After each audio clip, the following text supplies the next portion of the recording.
أنا الذي نظر الأعمى إلى رابي وأسمعت بيتاتي من به صمم. أفريقيا عرفت لعبة الكورة من خلال مصر، أول دولة فيها تمارس أشهر رياضة في العصر. لما تقول أقرأ تاريخك يبقى أنت محتاج تفوق، عقلية تفوز مباراة عمرها ما ترفعك لفوق. أول دولة عربية في كأس العالم في البداية، مش مصدق فوت عليا هبقى اديك السيرة هاية. قبل ما تعرفوا الكورة كنا بنصفي مع أوروبا، لأن مفيش كورة في أفريقيا آخركوا تلعبوا الهوبا. بطولة فرنسا سنة 38 ما لعبناش التصفيات لاختلاف المواعيد. بطولة البرازيل 1950 ما رحناش نلعب من أصله عشان الطريق كان بعيد. بطولة السويد سنة 58 اعتذرنا لما اشترطوا اننا نواجه اسرائيل. كاس العالم جوا شيلي سنة 62 مصر والسودان والاعتذار بدون بديل. كاس العالم في انجلترا في سنة 66 انسحبنا بالتضامن مع الدول الافريقية. الاحتلال الانجليزي السياسة الاستعمارية كونت ضدها جبهة افريقية عدائية. كاس العالم في المكسيك سنة 70 كنا فين؟ اعتذرنا لحربنا مع اسرائيل ما احناش فاضيين، يعني من الاخر كان في ايدينا رقم صعب تحققوه. كاس العالم عمره ما كان مقياس غير اللي بياخدوه. يا فرحتي لو 1000 مشاركة وانت اخرك مجموعات، اخرك 3 ماتشات حصالة وتلم الكاشات. الكرة الارهابية بعترف انتوا الريادة، ما انتوا صعبانين عليا عشان نفسكوا تبقوا السادة. اتفضحتوا في انجولا خدتلكوا 3 هزائم، واحدة منهم رباعية من عملاق افريقيا الدائم. لما تخسروا بتقولوا بنحضر للمونديال، محاربوا الصحراء ما بيلعبوش في الادغال. منتخب الساجدين اداكوا درس في الرياضة، كشفكوا قدام العالم كله عرف مين السادة. تعرفوا الرجولة منين طول ما انتوا لابسين حلقان؟ اتعلموا الاحترام من متعب وجد وزيدان.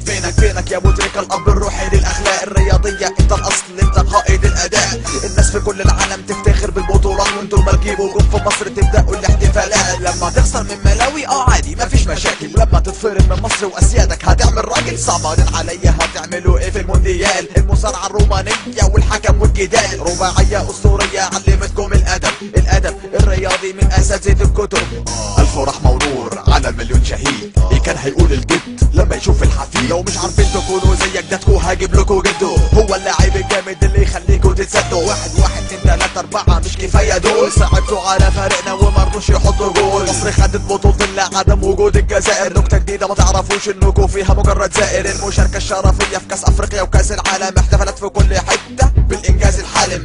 يا ابني عيب عليك تتكلم علم علمينك، اوعى تفكر انه ضعف ده احنا بمزاجنا سايبينك. قلتوا علينا من اسرائيل وبلاد الرقاصات، واللي بيته من ازاز ما يرميش الافيهات. مش هخش في الفن والسياسة والتاريخ الجزائري لما يتشفر يخش في اي فسيخ. هكلمه في الكرة يرد ويقول لي الجدار، هكلمه في الجدار يرجع ويقول لي التتار. الكراهية الابدية ده مرض ملوش علاج، لو اتكلمنا للابد ما احناش هنفض الاشتباك.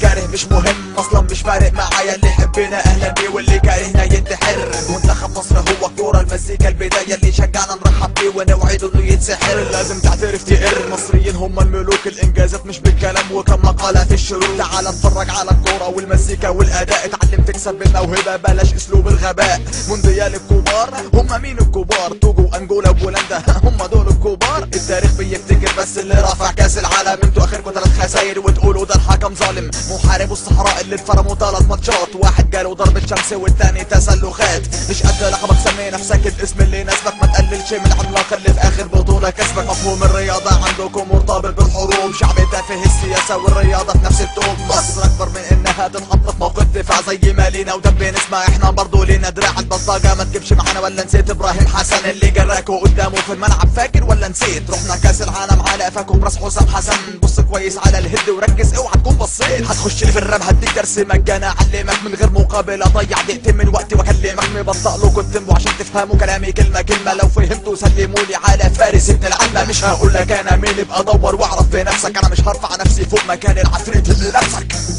وقف الخلق ينظرون جميعا كيف أبني قواعد المجد وحدي، وبناة الأهرام في سالف الدهر كفوني الكلام عند التحدي. أنا تاج العلاء في مفرق الشرق، ودراته فرائض عقدي. إن مجدي في الأوليات عريق، من له مثل أولياتي ومجدي. أنا إن قدر الإله مماتي، لا ترى الشرق يرفع الرأس بعدي.